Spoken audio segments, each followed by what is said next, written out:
Assalamualaikum warahmatullahi wabarakatuh. A'udzu billahi minasyaitonir rajim. Bismillahirrahmanirrahim. Alhamdulillahi rabbil alamin wassalatu wassalamu ala asyrafil anbiya'i wal mursalin Abil Qasimil Mustafa Muhammad. Allahumma shalli ala Muhammad wa ali Muhammad. Allahumma salli ala Muhammad wa ali Muhammad.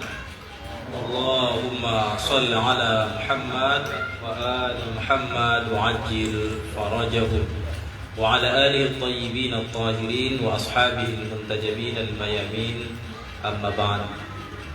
Ikhwan dan akhwat yang dimuliakan oleh Allah Subhanahu wa taala, alhamdulillah pada malam hari ini kembali kita diberikan karunia oleh Allah Subhanahu wa taala berkumpul di tempat yang penuh berkah ini pada malam yang juga tentunya penuh berkah, karena kita sedang berada pada bulan yang sangat mulia, yaitu bulan Rajab. Nah, bulan Rajab ini disebutkan sebagai bulan istighfar, dianjurkan untuk memperbanyak istighfar. Di samping itu kita juga pada malam hari ini akan sedikit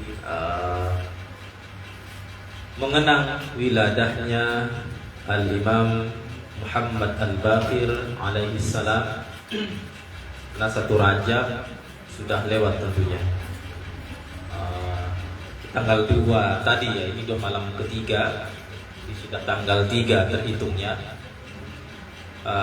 Sebenarnya malam ini kalau tepatnya itu adalah syahadahnya Imam Hadi alaihi salam, tanggal 3 Rajab. Ini tadi ada pesan untuk sedikit membahas berkaitan dengan Al-Imam Baqir alaihi salam. Malam Jumat insyaallah nanti kita akan sedikit menyinggung juga tentang Al-Imam Hadi alaihi salam. Berkaitan dengan Al-Imam Baqir alaihi salam,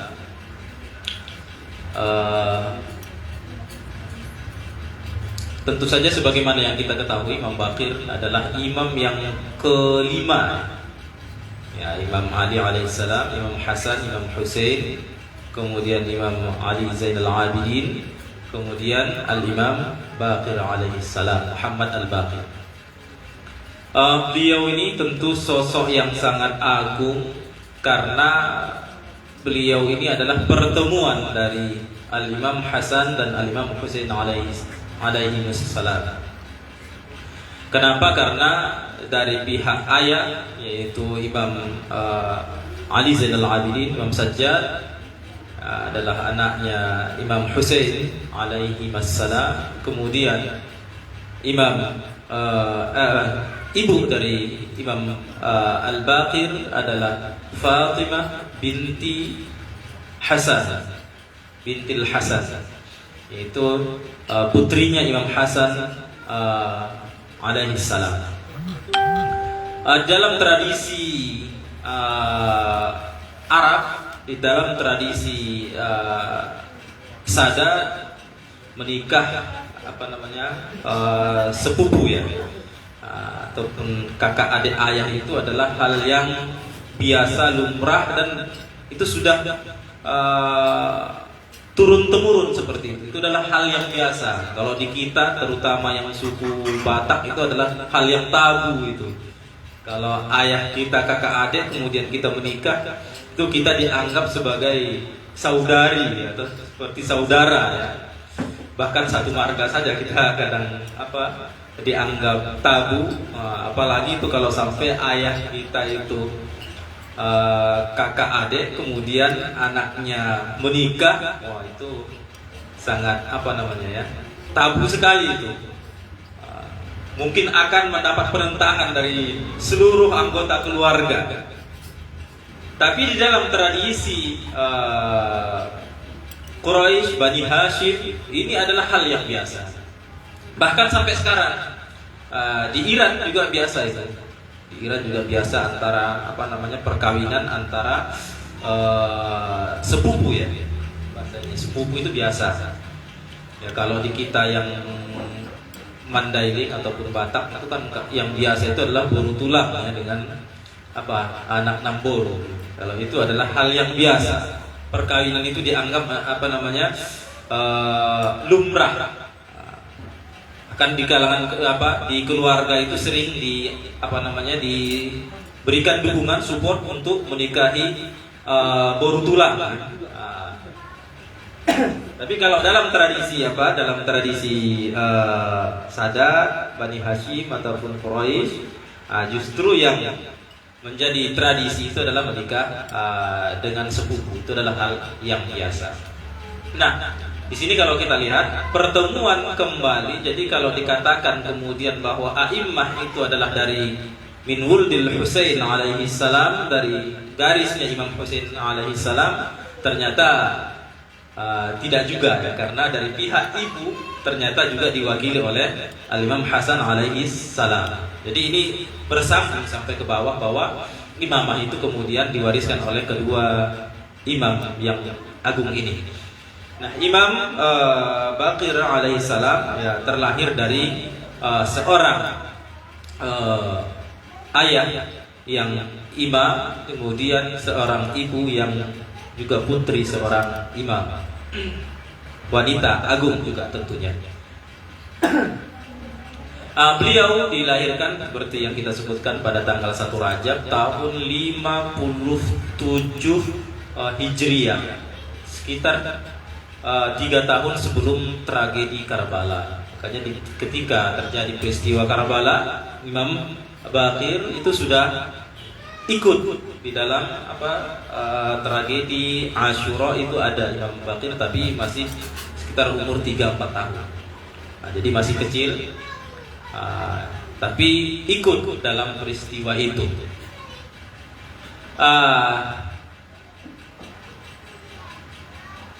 Imam Baqir alaihi salam ini hidup di dalam masa pemerintahan Bani Umayyah, tetapi ini sudah di ujung-ujung Bani Umayyah.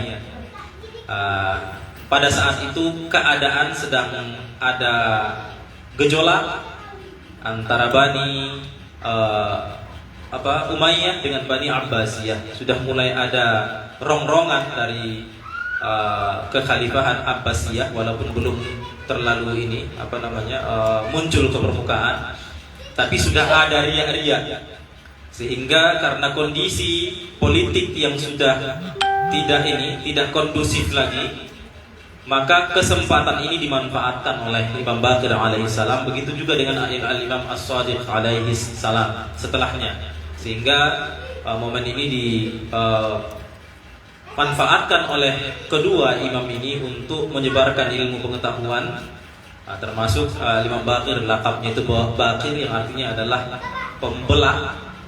Itu pembelah ilmu, memberikan ilmu kepada para umat, mengajarkan kepada sahabat-sahabat beliau sangat banyak ya, hadis-hadis, riwayat-riwayat, bahkan ilmu-ilmu yang kemudian disampaikan oleh Al-Imam Baqir alaihi salam kepada para sahabatnya waktu itu.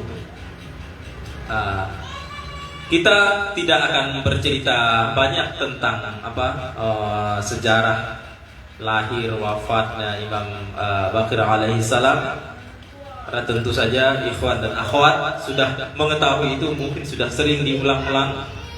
Kita akan menyampaikan beberapa riwayat dari Al-Imam Baqir alaihi salam, karena tentu saja tujuan kita mengenang wafat, syahadah atau apapun itu dari para a'immah ini tentu ingin meneladani kehidupan mereka. Nah, cara meneladani kehidupan mereka tentu saja dengan melihat ataupun mendengarkan apa yang mereka anjurkan dalam kehidupan kita. Jadi ada beberapa riwayat kita akan bacakan, nanti setelah ini kita akan lanjutkan kajian fikih kita. Yang pertama dari Al-Imam Baqir alaihi salam, Ini adalah tentunya menjadi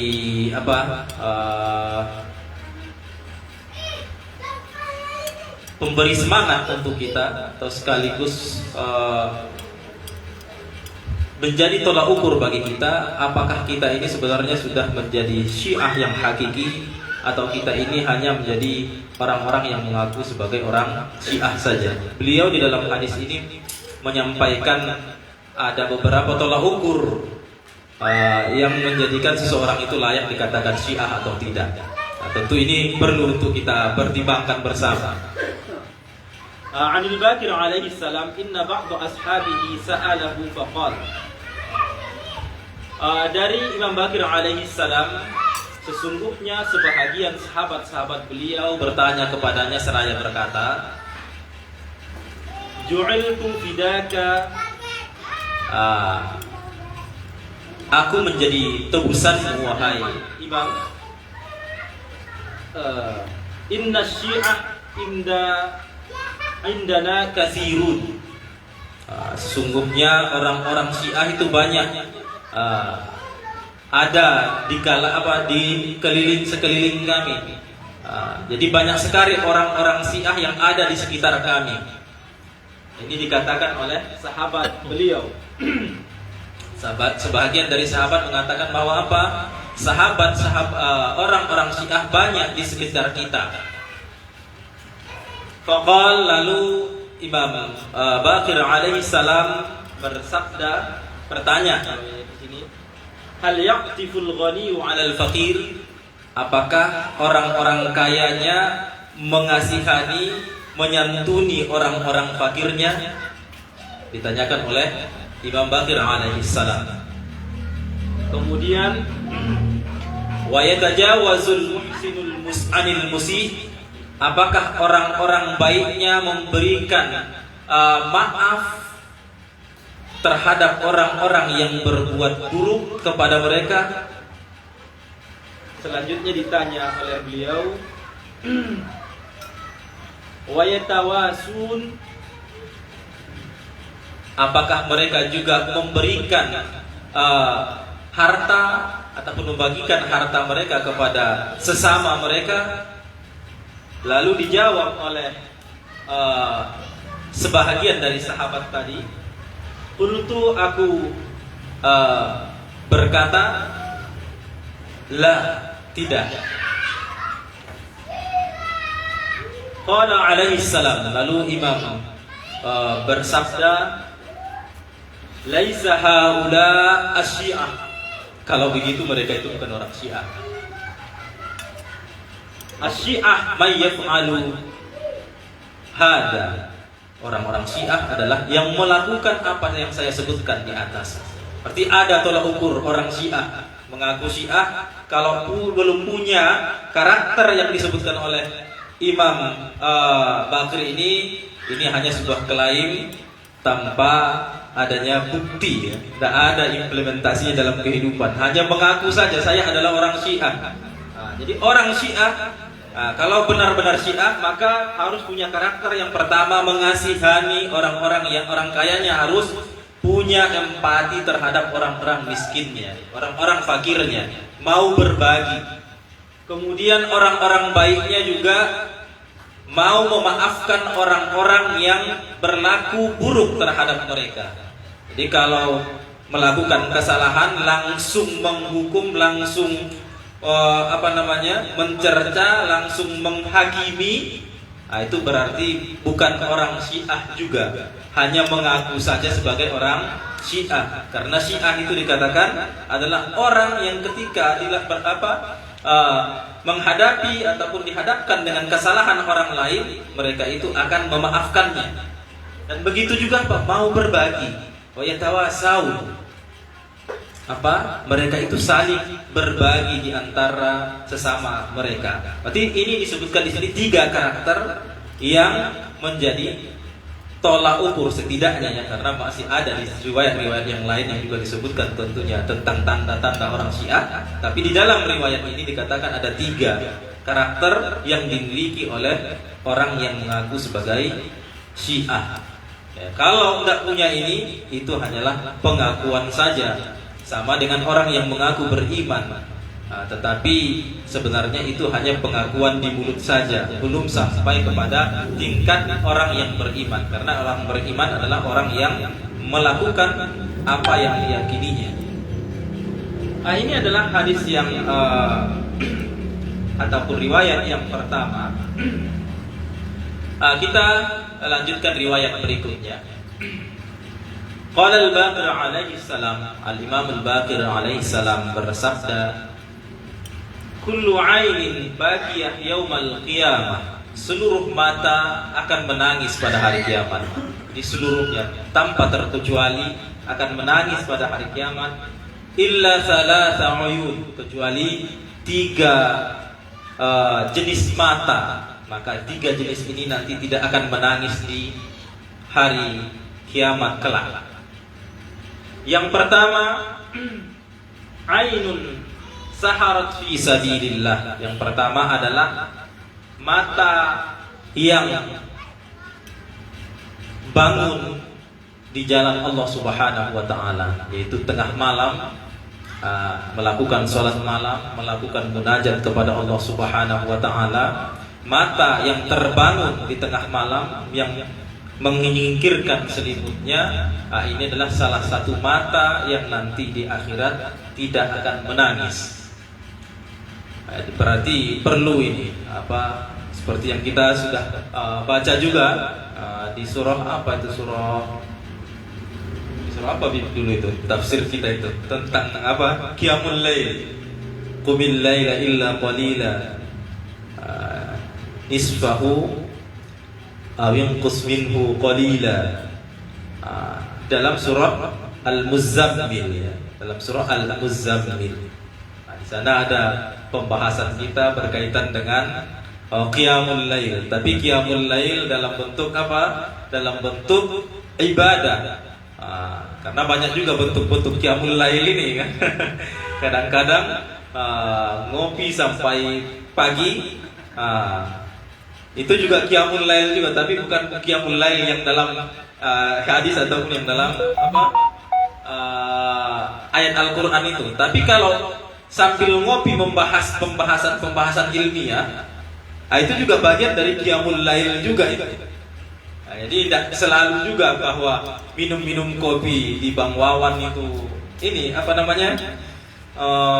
sifatnya hanya duniawi saja, tidak. Kalau pembahasannya adalah pembahasan agama, membahas Tuhan, membahas segala macam di sana, yaitu juga nilainya ibadah tentunya. Tapi lebih ini lagi, yang dimaksud dengan qiyamul lail itu adalah apa?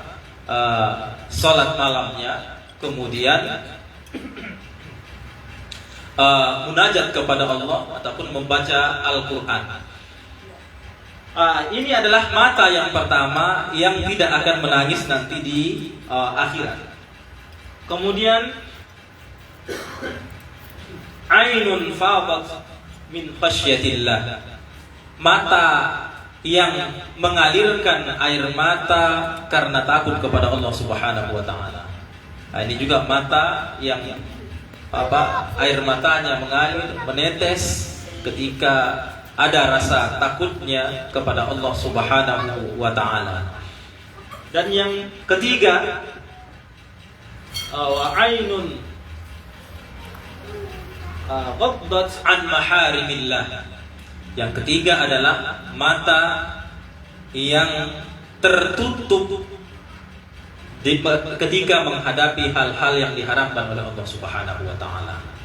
Ini juga untuk hari ini, untuk masa kita hidup ini adalah perjuangan yang cukup berat untuk menjaga mata kita tidak melihat hal-hal yang diharamkan oleh Allah Subhanahu wa taala. Karena suasana ataupun kondisi yang kita hadapi sangat memungkinkan untuk mengkonsumsi semua segala bentuk yang diharamkan ini.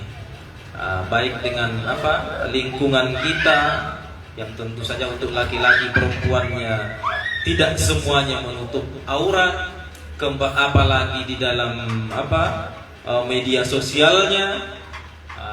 Tentu ini adalah tantangan. Wajar kalau dikatakan bahwa salah satu mata yang nanti tidak menangis di akhirat itu adalah mata yang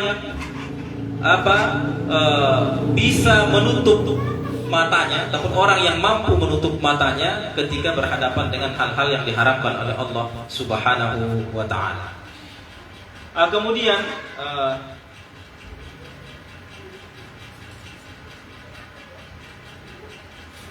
yang terakhir ataupun hadis yang ketiga dari Imam Baqir alaihi salam,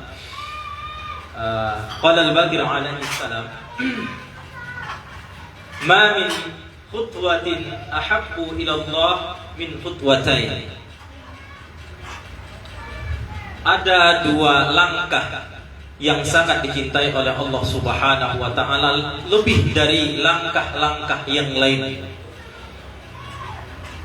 Khutwatun tashuddu saffan fi sabilillah.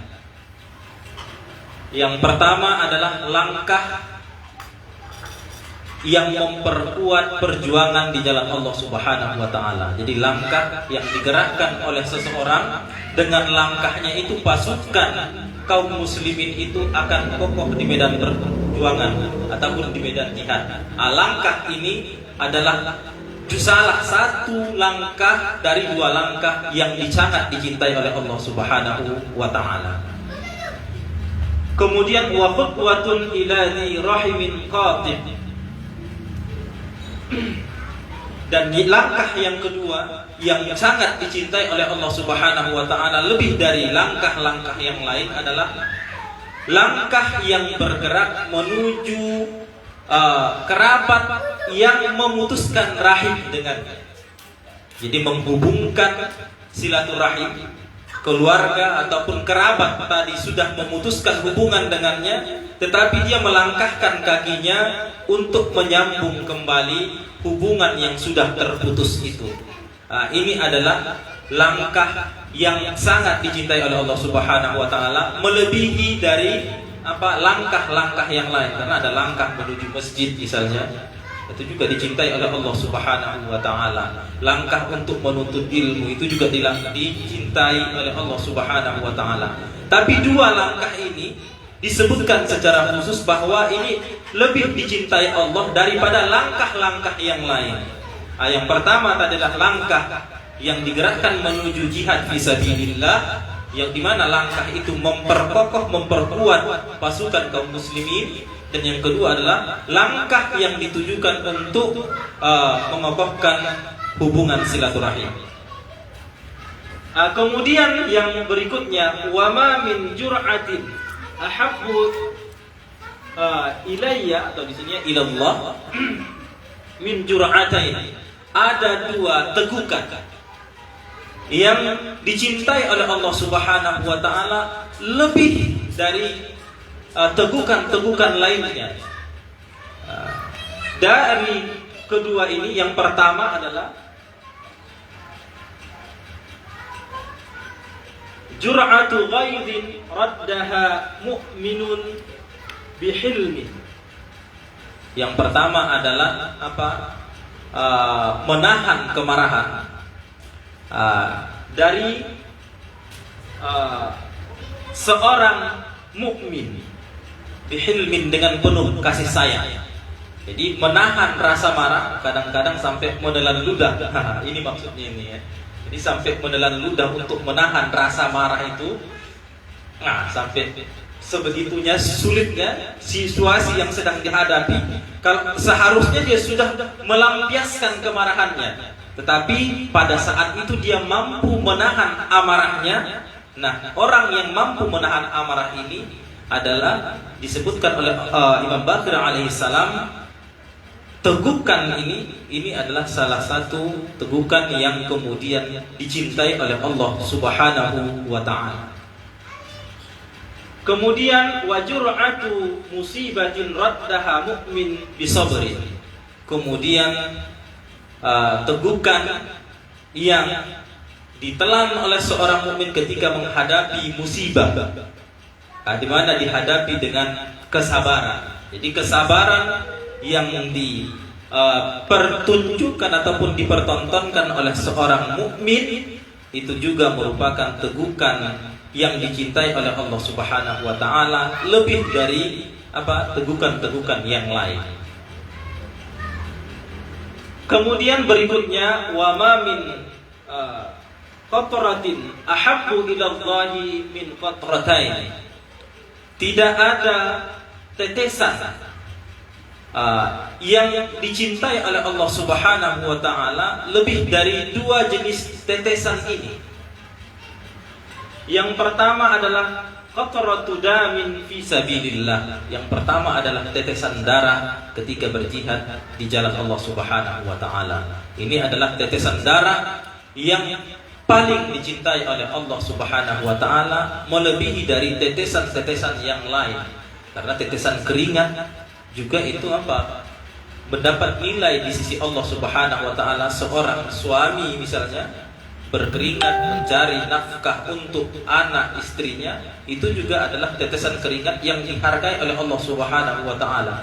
Tapi ini dikatakan tetesan darah di jalan Allah, ini adalah salah satu dari dua bentuk tetesan yang kemudian lebih dicintai oleh Allah Subhanahu wa taala dari yang lainnya.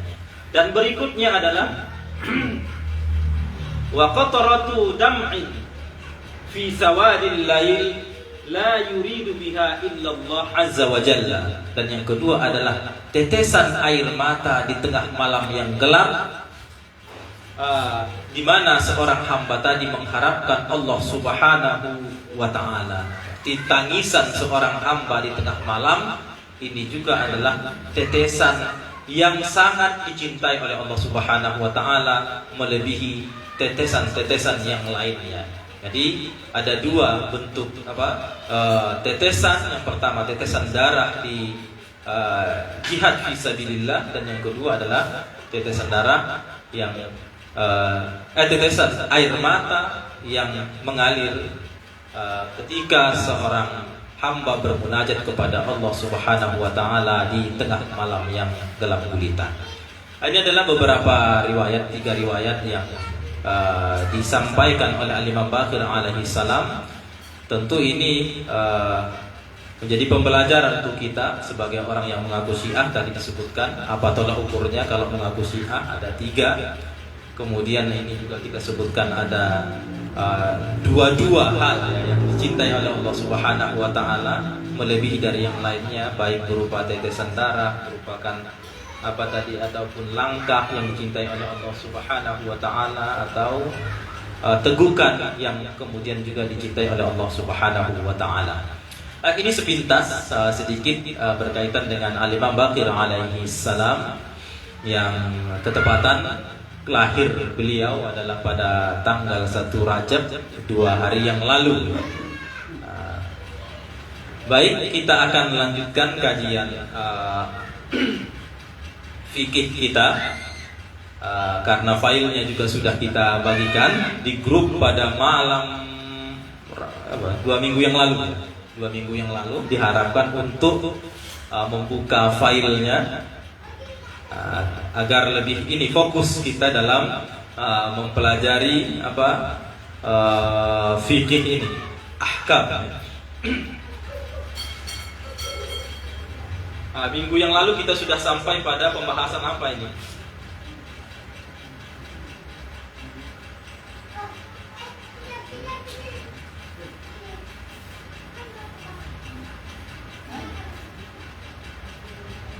Mukhallaf. Mukhallaf.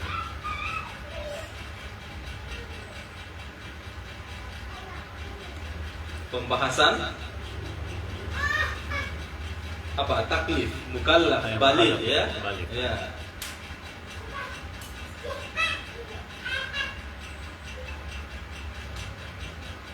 Baik.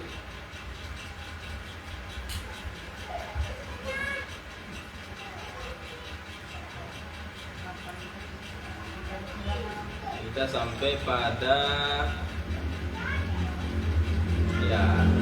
halaman 18. Ini cara-cara mengetahui hukum.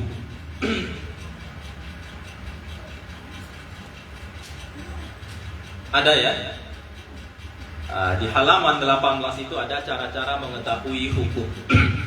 Jadi seseorang kalau ingin mengetahui hukum Allah Subhanahu wa taala, karena kita kan harus beramal sesuai dengan ketentuan Allah Subhanahu wa taala. Tidak boleh melenceng dari apa yang sudah ditetapkan oleh Allah Subhanahu wa taala. Harus sesuai dengan apa yang ditetapkan oleh Allah. Nah, bagaimana kita bisa sampai kepada hukum itu? Misalnya sholat zuhur 4 rakaat, kemudian apa yang harus kita baca, kemudian puasa misalnya kalau musafir dengan ukuran tertentu maka harus membatalkan puasanya, tidak boleh puasa, ataupun dalam ukuran-ukuran tertentu walaupun musafir harus berpuasa. Kalau setelah zuhur bagaimana? Semuanya hukum-hukum ini harus tentu sesuai dengan aturan Allah Subhanahu wa taala. Nah, bagaimana caranya kita mengetahui hukum-hukum tadi? Jalannya seperti apa? Nah, di sini dikatakan bahwa setiap mukallaf dapat mengetahui hukum-hukum syar'i dengan 3 cara. Ada dengan cara ijtihad. Nah, ini nanti akan dijelaskan apa itu cara ijtihad. Kemudian ada dengan cara ikhtiyar. Dan yang ketiga ada dengan cara taklid.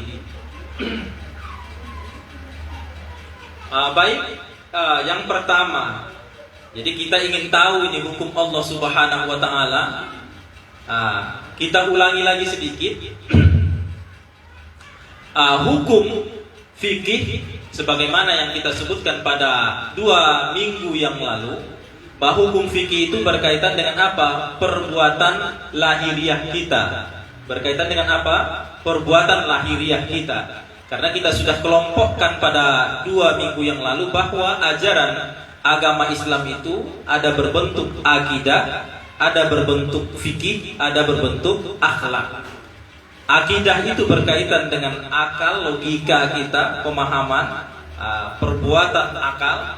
Dan yang kedua berkaitan dengan perbuatan lahiriah kita, tangan, kaki, mulut, anggota tubuh yang lainnya. Dan yang ketiga berkaitan dengan hati ataupun perasaan kita. Nah, itu nanti berkaitan dengan pembahasan akhlak. Nah, yang ingin kita bahas adalah fikih ataupun yang berkaitan dengan perbuatan-perbuatan lahiriah kita. Nah, untuk mengetahui hukum-hukum segala bentuk tindakan dan perbuatan kita, ada 3 cara yang ditawarkan sehingga kita sampai kepada hukum Allah Subhanahu wa taala. Yang pertama apa? Ijtihad. Nah, kira-kira bisa tidak kita sampai kepada hukum Allah melalui ijtihad? Apa itu ijtihad? Nah, kalau di sini dikatakan apa? Ijtihad ialah menyimpulkan dan mengeluarkan hukum-hukum syar'i dan undang-undang ilahi dari sumber-sumber yang diakui oleh para faqih dan ulama Islam. Ada ya? Sudah bisa dibuka filenya? Sudah? Yang bahasa Arab. Hah? Biasanya bahasa Arab. Enggak, bahasa Indonesia. Hah? Yang bahasa Arab itu yang punya Ustadz Rusdi. Yang bahasa Arab itu yang punya Ustadz Rusdi itu. Makanya itu belum Ustaz kirim. Hah? Udah ada. Sudah 2 minggu yang lalu. Itu yang minggu yang lalu itu. Kalau yang Ustadz Rusdi yang minggu yang malam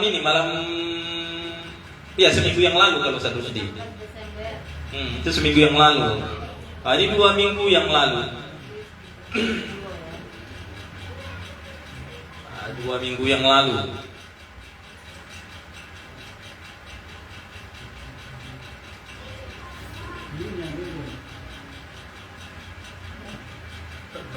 Enggak ketemu ya? Ada. Ya kalau yang ini, kalau lebih mudahnya yang sudah dapat kirimkan lagi ke grup. Kirimkan lagi ke grup agar nanti yang lain tidak perlu lagi mencari ke atas. Darah speaking. Iya, darah speaking. Darah speaking. Iya.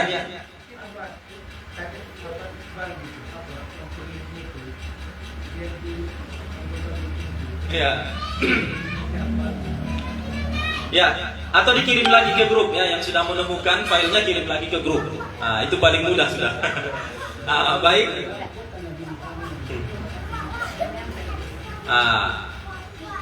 Kita ini ya di halaman 19 ya.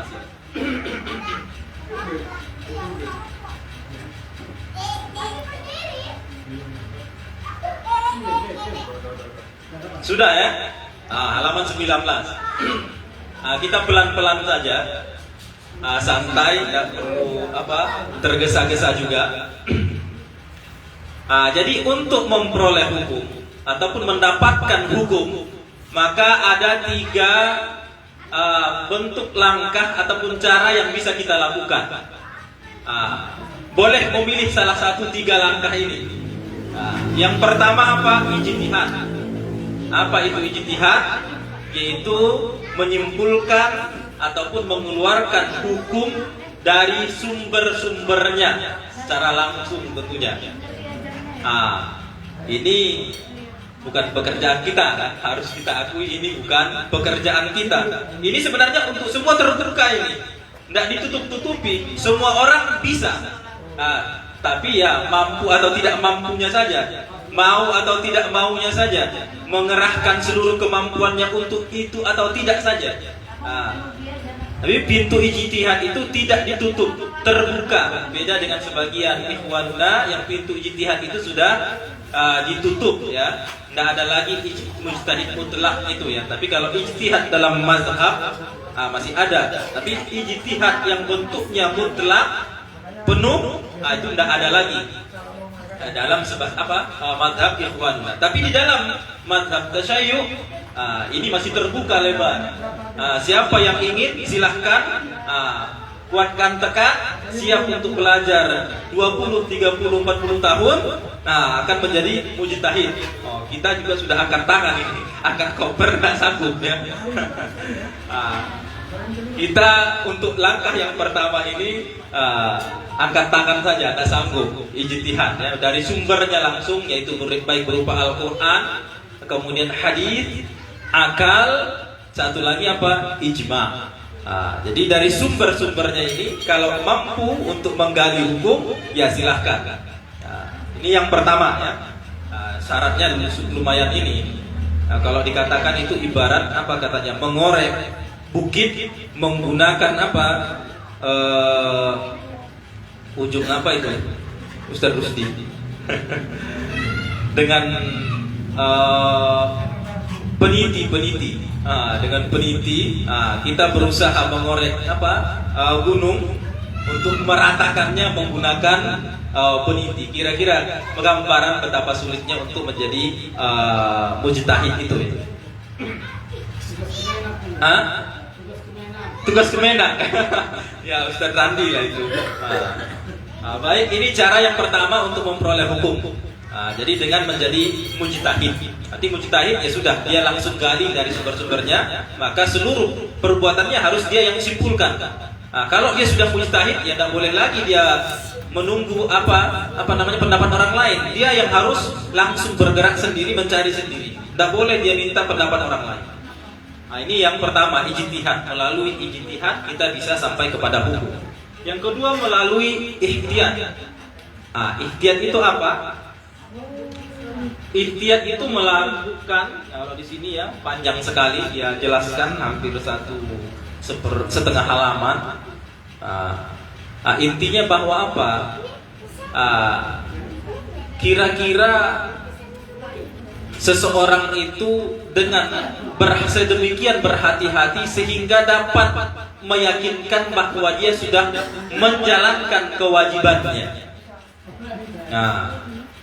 Sedemikian rupa dia berhati-hati sehingga dia mampu menjalankan kewajiban yang diembannya. Misalnya kalau ada pilihan antara wajib dan boleh, wajib dan boleh atau sunnah, maka dia harus melakukannya. Berarti wajib, dia pilih wajib. Kalau ada pilihan antara boleh, makruh, haram, maka dia harus meninggalkannya. Disitulah makna kehati-hatian itu. Jadi ihtiyat itu seperti itu. Dan ini bukan pekerjaan sembarang orang juga. Kita ini juga tidak bakalan sanggup untuk ini berikhtiar ini. Kebanyakan kita tidak sanggup. Ada juga yang bisa ya. Mereka yang sudah belajar ini hukum-hukum ataupun belajar usul fikih, belajar fikih, walaupun belum sampai tahap ijtihad, tapi sudah mulai mendekati ijtihad. Mereka sudah melihat banyak buku, banyak pendapat ulama, sehingga mereka bisa nanti melihat mana yang lebih hati-hati dari pendapat-pendapat ulama ini. Nah, itulah nanti yang harus mereka ikuti. Jadi kan artinya ini membaca banyak pendapat ini sangat sulit untuk memilih jalan yang kedua ini, yaitu ihtiyat. Hampir mirip-mirip juga dengan yang ijtihad tadi. Nah, tinggallah atau tersisalah jalan yang ketiga untuk kita ini, yaitu taklid. Taklid itu apa? Mengikuti dan mempraktekkan fatwa-fatwa seorang mujtahid yang telah memenuhi syarat. Ini kita hanya ikut saja pendapat seorang mujtahid yang sudah memenuhi syarat untuk menjadi marja' taklid.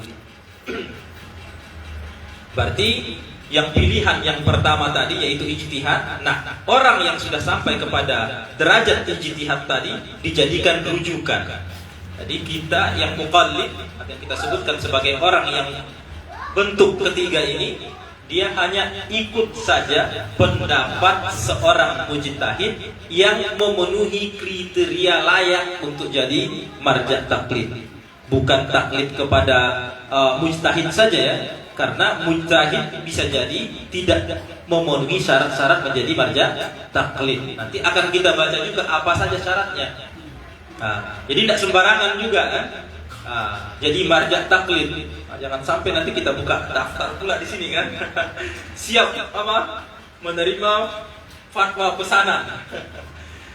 Sesuai dengan kebutuhan dan keinginan pemesan fatwa. Tidak seperti itu. Jadi ada syarat-syaratnya, ada kriteria-kriteria yang harus dipenuhi oleh seorang mujtahid sehingga layak menjadi marja' taklid. Jadi tidak semuanya. Jadi mujtahid itu adalah syarat yang harus terpenuhi, tapi bukan syarat satu-satunya. Masih ada syarat-syarat yang lain. Harus mujtahid, tapi begitu jadi mujtahid belum tentu jadi marja' taklid.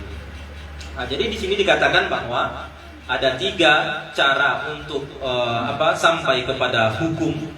Yang pertama adalah dengan cara ijtihad, jadi menggali dari sumbernya secara langsung. Yang kedua dengan melakukan ihtiyat, kehati-hatian, dengan melihat pendapat-pendapat para ulama, kita bisa teryakinkan bahwa kita ketika itu sudah menjalankan kewajiban kita. Dengan seperti apa? Melihat, misalnya ada banyak ulama, ada yang mengatakan wajib, ada yang mengatakan sunnah saja, ada yang mengatakan boleh saja umpamanya kan? Tentu kita harus melakukannya. Ada ulama yang mengatakan perbuatan ini haram, ada yang mengatakan dah sampai haram, makruh saja. Ada yang mengatakan dah ini perbuatan yang boleh-boleh saja. Tidak ada nilai pahala ataupun nilai ketidaksukaan Allah dalam perbuatan ini. Maka dia meninggalkannya. Itu adalah perbuatan ihtiyat. Ini adalah bentuk yang kedua. Dan yang ketiga adalah taklid, yaitu ikut pendapat seorang mujtahid yang memenuhi syarat untuk menjadi marja' taklid. Ya, kita lanjutkan di catatan ini. Ini apa saja dalil ataupun argumentasinya sehingga taklid itu bisa dibenarkan. Karena kadang-kadang kan dicerca juga ini masalah taklid ini kan. Kita dilarang untuk tidak taklid. Kita diperintahkan untuk tidak taklid. Misalnya dalam ayat Al-Quran itu dikatakan mereka itu hanya ikut-ikutan kepada bapak-bapak mereka. alfaina alaihi aba'ana. Kami menemukan bapak-bapak kami berlaku seperti itu, kami pun berlaku seperti itu juga. Kami tidak peduli alasan kami untuk melakukan perbuatan-perbuatan yang salah ini, syirik dan lain-lain sebagainya, adalah ikut bapak-bapak kami. Lah, ini sementara di sini kasusnya kita justru diperintahkan untuk apa? Untuk taklid. Jadi kira-kira apa dalilnya? Kok boleh taklid? Di dalam Usuluddin ini Ustaz Rusdi tidak boleh taklid, Ustaz ya. Dalam Usuluddin tidak boleh taklid. Jadi harus kita sendiri yang memastikan bahwa Allah Subhanahu wa taala itu misalnya satu, esa, bukan 2, 3, 4 dan seterusnya. Di sana tidak ada tempat untuk taklid, tapi di sini dikatakan bahwa kita harus taklid kalau tidak mujtahid atau tidak muhtad, berikhtiar. Yang pertama adalah argumentasi akli, akal, dalil akal yang mengatakan seperti itu. Yang kedua adalah riwayat. Dalil akal itu apa? Dalil akal mengatakan bahwa seorang yang tidak ahli dalam satu bidang, maka dia harus merujuk kepada ahlinya. Itu akal yang mengatakan. Kita tidak paham cara buat kue, kita carilah yang ahli, jago masak, koki. Kita tanyakan seperti apa cara buat kue yang betul. Bukan justru kita buat saja sesuka kita, itu nanti akan jadi masalah. Jadi bertanya kepada ahlinya. Kita sakit, kita merujuk kepada dokter. Itu akal kita yang mengatakan seperti itu, bahwa orang yang tidak ahli harus merujuk ataupun mendatangi yang ahli. Itu secara apa dalil aklinya. Kalau dalil syar'inya apa? Banyak sekali riwayat-riwayat yang menyatakan bahwa kita ini diperintahkan untuk merujuk kepada ahli tadi. Ini ahli tentunya ahli bidang agama. Itu tadi secara umum kita katakan bahwa akal kita menyatakan seorang yang tidak ahli merujuk kepada yang ahli. Termasuk dalam bidang agama. Dalam bidang agama juga seperti itu. Orang yang tidak ahli dalam bidang agama, dia merujuk kepada orang yang ahli di dalam bidang itu. Ada beberapa riwayat ya di sini, mungkin saya bacakan beberapa saja. Ini tidak ada di dalam catatan kita. Catatan kita tidak menyebutkan riwayat-riwayatnya itu karena bukan fiqhul istidlal. Jadi ada fikih yang memberikan argumentasinya. Jadi misalnya sholat asar itu 4 rakaat. Kalau buku fikih itu, kalau yang bukan istidlali, dia hanya mengatakan sholat asar itu 4 rakaat. Dia tidak akan menyebutkan lagi karena ayat Al-Quran menyatakan seperti ini misalnya, atau karena riwayat mengatakan seperti ini. Kenapa? Kita hanya menyampaikan hukumnya seperti apa, itu saja. Cuman karena ini dia bahas bahwa ada 2 argumentasi. Yang pertama dari akal, yang kemudian adalah riwayat. Tidak salah kalau kita buka sedikit riwayat yang disampaikan oleh di sini Imam Ridho alaihi salam. Ini diriwayat dari Ali bin Musayyab Al-Hamdani. Beliau berkata, qultu lirridha, aku berkata kepada Imam Ridha alaihi salam, syuqqati ba'idah walastu asilu ilaika fi kulli waqtin. Tempat tinggalku itu jauh dari tempatmu ini, wahai imam, dan aku tidak bisa sampai ataupun mendatangimu kapanpun aku memiliki keperluan padamu.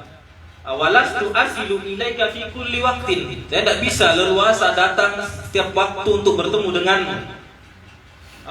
Famimman akhadhu ma'ali madini. Lalu aku harus mengambil ajaran-ajaran agamaku dari siapa?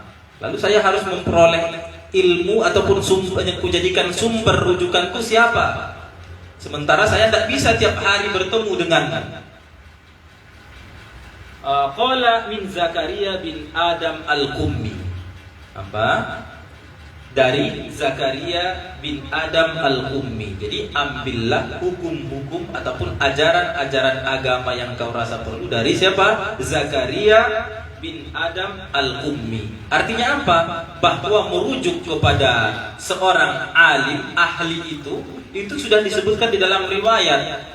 Jadi orang yang tidak tahu bisa merujuk kepada orang yang apa? Yang tahu. Nah, ini imam merekomendasikan, memberikan apa? Petunjuk kepada seseorang yang disebutkan dalam riwayat ini apa? Ali bin Musayyab Al-Hamdani yang bertanya kepada imam, saya kan tiap hari tidak bisa bertemu denganmu wahai imam. Sementara banyak sekali hal-hal yang saya butuhkan berkaitan dengan apa?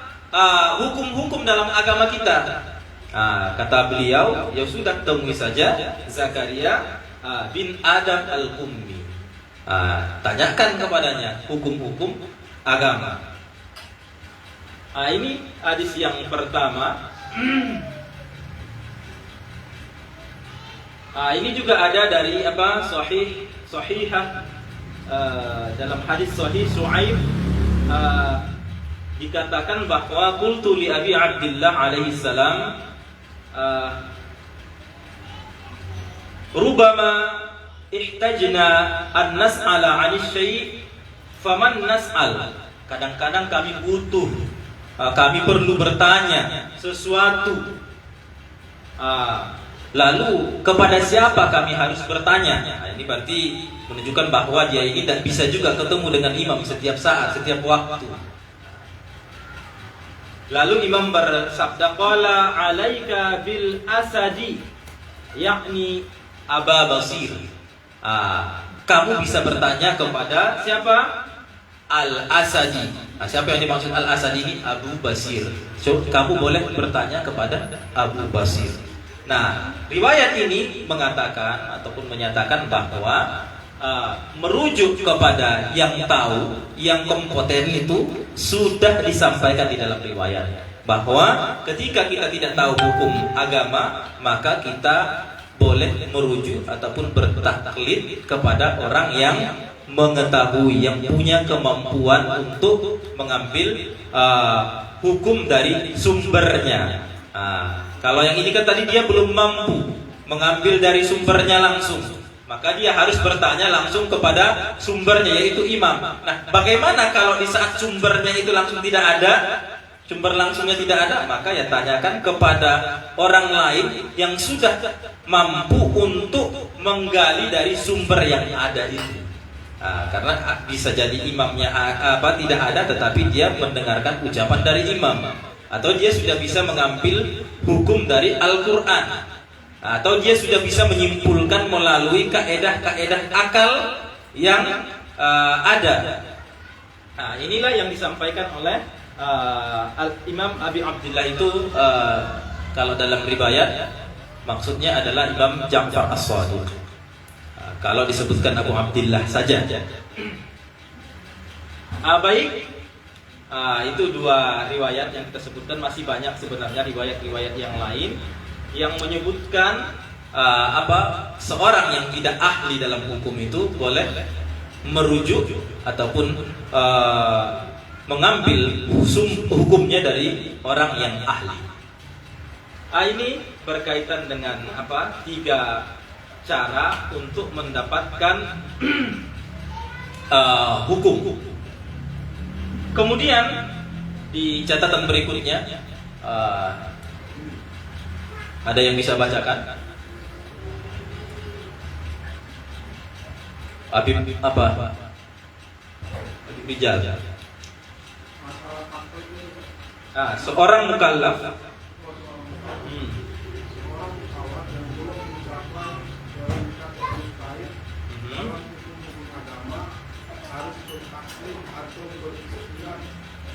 atau berikhtiar. Ya. Berarti seorang mukallaf. Mukallaf siapa?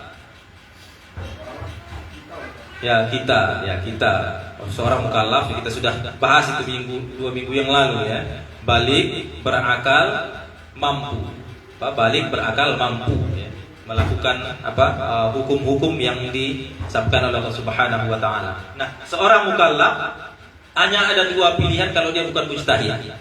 Dia bisa berikhtiar, hati-hati, berarti dia baca, dia lihat pendapat-pendapat ulama, dia cari yang paling hati-hati, yang paling aman.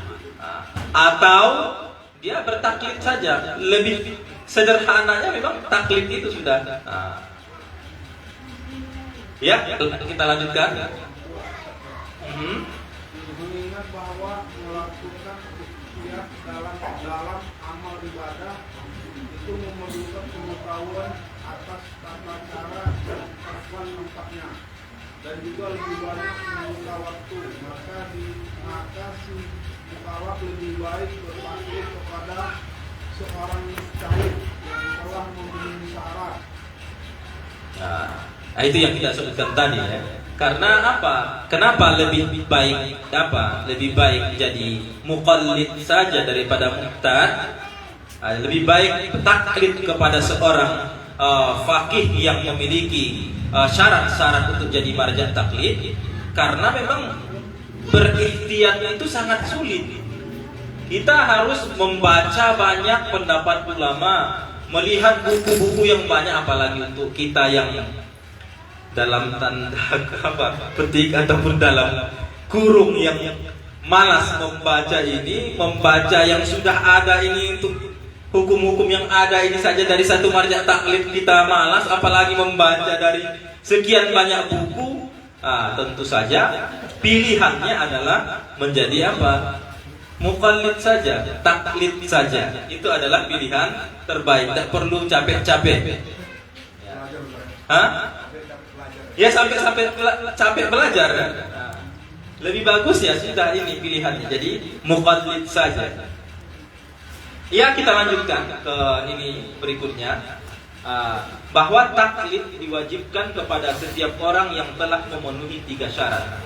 Jadi 3 syaratnya sehingga seseorang itu wajib taklid. Yang pertama, mukallaf. Yang kedua, bukan mujtahid, dan yang ketiga bukan muhtad, bukan orang yang hati-hati. Kalau ketiga syarat ini ada, maka wajib bertaklid. Kita ulangi lagi, siapakah yang wajib taklid? Kalau pertanyaannya siapakah yang wajib taklid, maka pertanyaannya adalah mukallaf. Kemudian yang kedua bukan mujtahid, yang kedua bukan muhtad, bukan yang ikhtiar. Jadi kalau yang 3 syarat ini terpenuhi, maka seseorang itu wajib muqallid. Ini istilah kan, ikhtiar, kehati-hatiannya itu sendiri. Muhtad, orang yang hati-hati. Taklid, perbuatannya, nama perbuatannya. Kemudian muqallid, orangnya. Ada lagi sebenarnya muqallad yang kita teliti kan, itu marjaknya itu. Itu muqallad. Tapi yang jarang digunakan kan, muqallid yang sering digunakan. Baik. Jadi dalam 3, kalau yang 3 ini terpenuhi, maka seseorang wajib taklid. Sampai di sini, silahkan kalau ada pertanyaan kita diskusikan bersama. Ya, silahkan.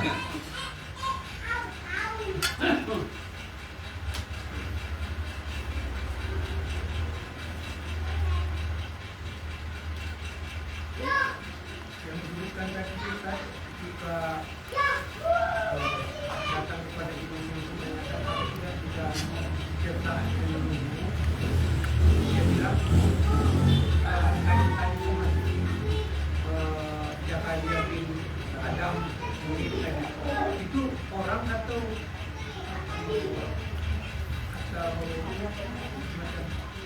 perumpamaan orang pintar? Enggak, itu memang orang. Jadi sahabat imam yang memang mempunyai kemampuan. Jadi jadi sahabat-sahabat imam itu ada yang sudah sampai pada tingkatan sudah bisa memberikan fatwa. Imam itu memberikan. Jadi ada kan orang-orang ini di tempatmu, silahkan merujuk ke situ. Kan di dalam hadis yang lain disebutkan bahwa kalau ada seseorang faqih mengetahui riwayat-riwayat kami, kemudian juga dia menjaga muruahnya dalam artian adil, maka orang-orang awam punya kewajiban untuk mengikuti mereka. Disebutkan di dalam riwayat yang lebih jelas lagi. Jadi kalau ada faqih yang sudah sampai kepada tingkat tertentu, tentunya kalau sekarang ijtihad, kemudian dia juga menjaga dirinya dalam artian adil, maka orang awam harus merujuk kepada mereka. Jadi yang dimaksud yang di sana Zakaria bin Adam atau Abu Basir tadi itu ya orang yang seperti itu.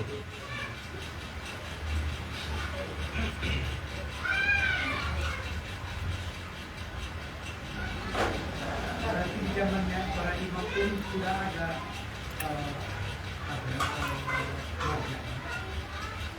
Ya, Semacam marja. iya semacam marja, ya sudah ada. Ya, silakan. Ketika bertakbir itu, apakah itu harus dilafazkan kita bertakbir dengan baik ini, atau kita mengikuti orang yang kan di sini tidak ada orang yang membawakan mengenal dirinya. Kedua, pemahaman yang ini berarti ketika ada perbedaan pendapat mengenai hukum antar dua marja, berarti kita sebaiknya hati-hatiannya yang seperti apa kita ikuti dulu. Misalnya memakai kaos kaki kalau masalah saya ya. Salah satu marja bilang boleh Tidak memakai. Tidak memakai. Kalau imam ini kan boleh dipakai. Nah sebaiknya kita ngikutinnya Memakai, wajib memakai, berarti kita memakai. Karena dengan begitu kita pasti menjalankan hukum, kan? Maksud saya kalau memakai kaos kaki kan jelas kelihatan kebaikan lebih baiknya gitu. Saya lupa ada satu yang salah satu raja bilang nggak apa-apa, satu bilang boleh. Jadi masalah pemakanan ya Ustaz ya. Jadi sebaiknya ikut mana yang gak usah dimakan. Ya kalau makanan berarti tidak usah dimakan. Nah, misalnya berkaitan dengan apa? Makanan apa misalnya yang berbeda pendapat?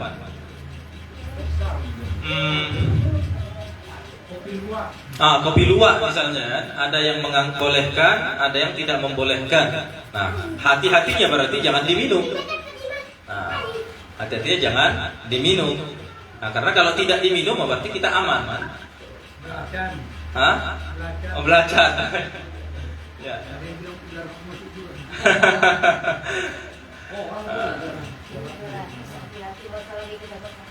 Ya, itu kalau dalam kehati-hatian. Kalau dalam masalah marja taklid tadi, bagaimana kita bisa menentukannya?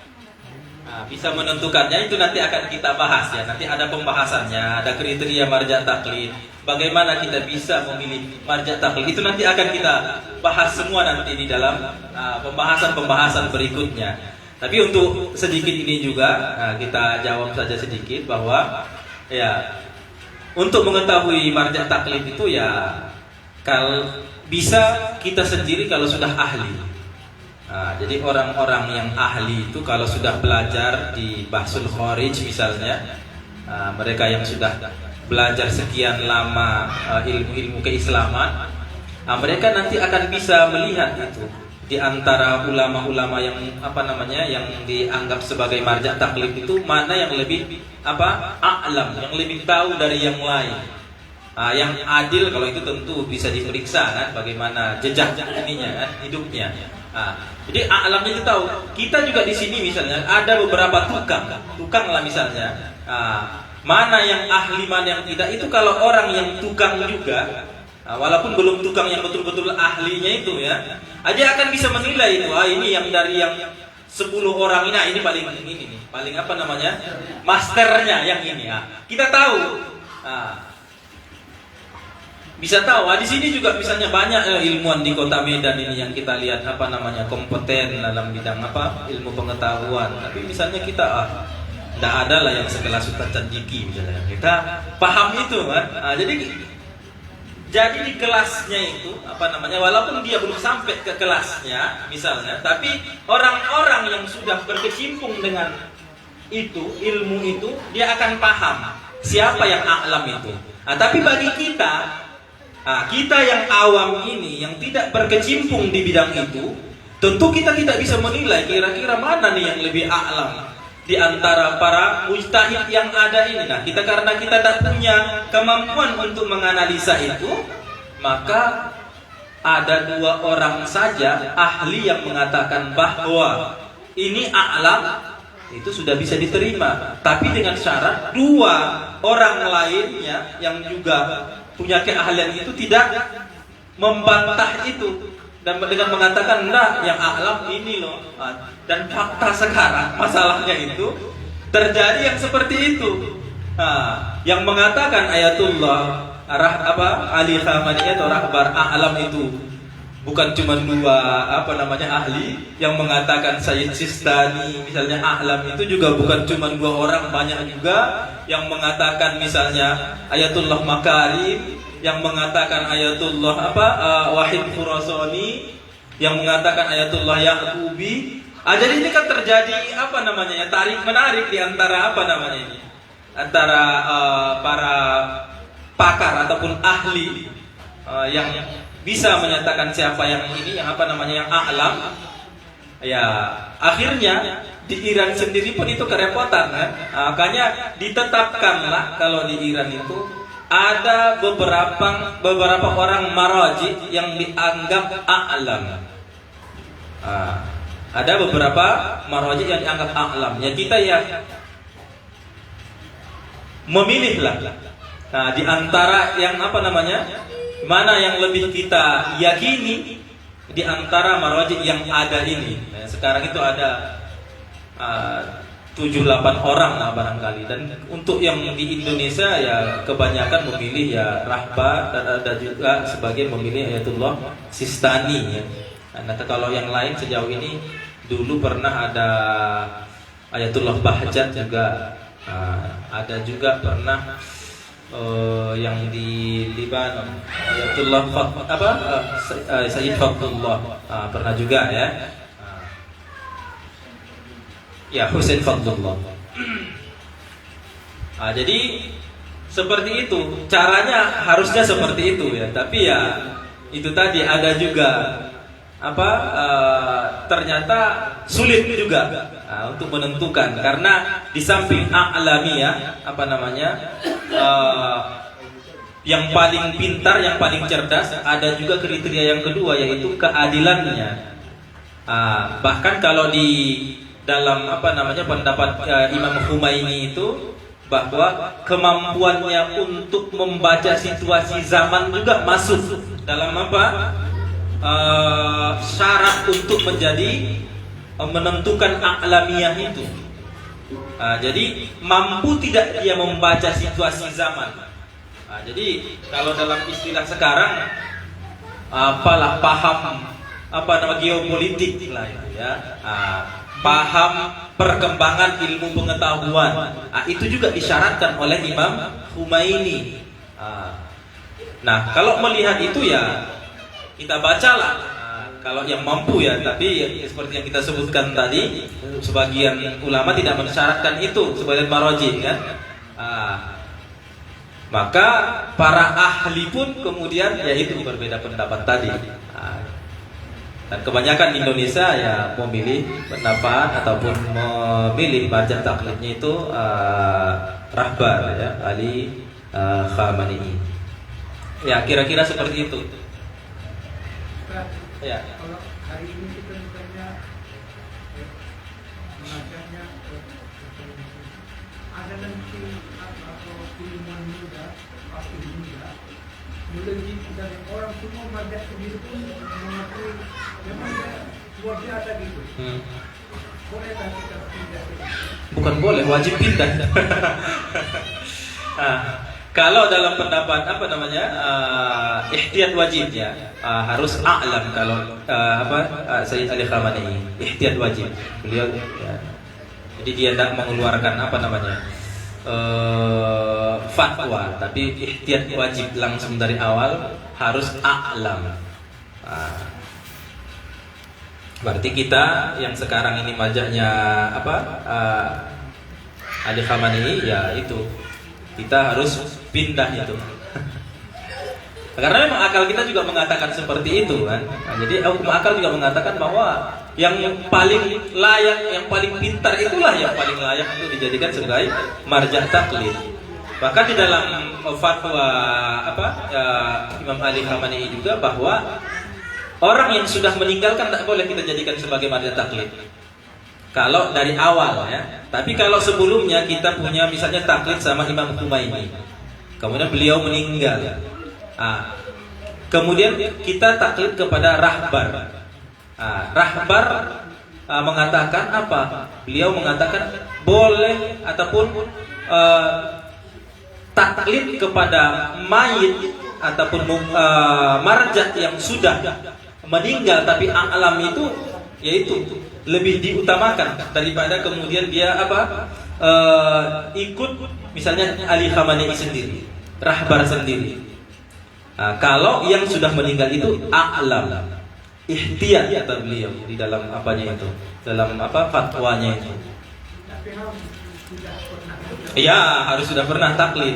Nah, kita kan berbicara tentang a'lamiyatnya tadi kan. Jangan meninggalkan, kata beliau, ihtiyatnya jangan meninggalkan taklid kepada yang a'lam itu.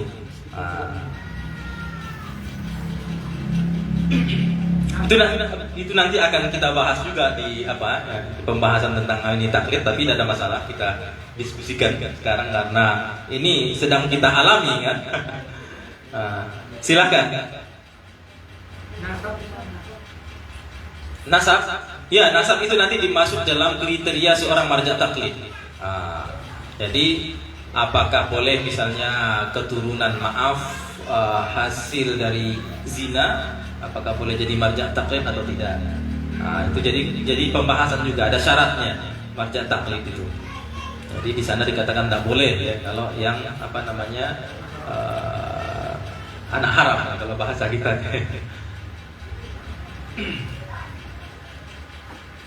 Ya, silahkan yang lain.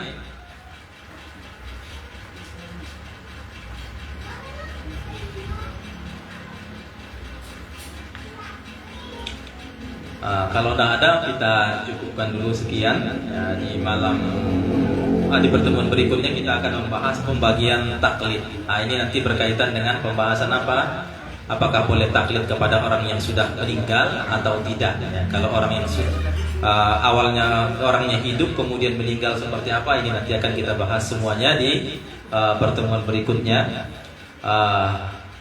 Allahumma shalli ala Muhammad wa ali Muhammad wal 'afwu minkum. Wassalamualaikum warahmatullahi wabarakatuh.